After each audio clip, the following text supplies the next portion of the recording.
dito yung ulo. Ano.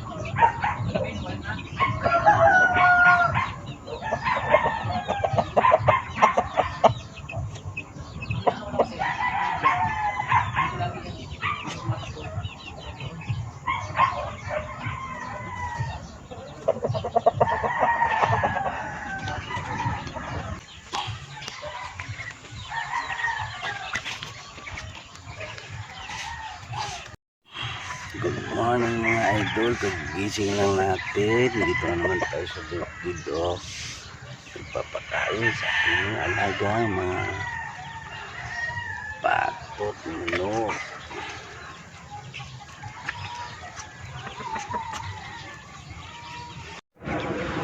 May pagkain na nga, lumalabas pa.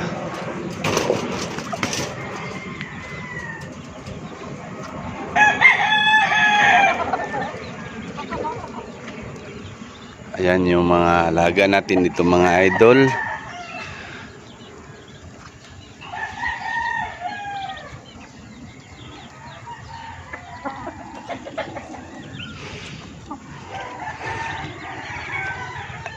Itong mga walang kaltas yung pakpak o walang cutting yung pakpak, ito yung mga anak nila.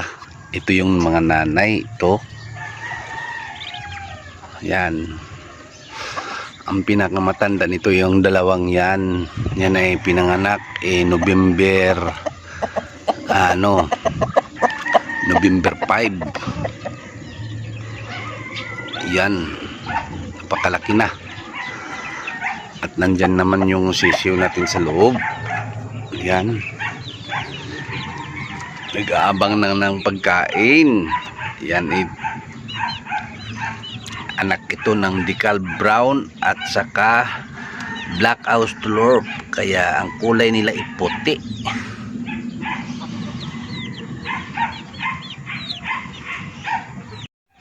Ito naman yung mga puno ng ating malunggay. Yan, napaka laking puno na yan.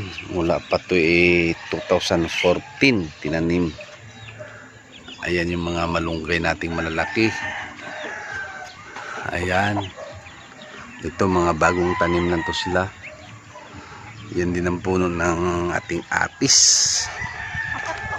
Meron din tayong mga saging dito mga idol, marami nang nagbubunga. Ayan, may bagong puso tayo.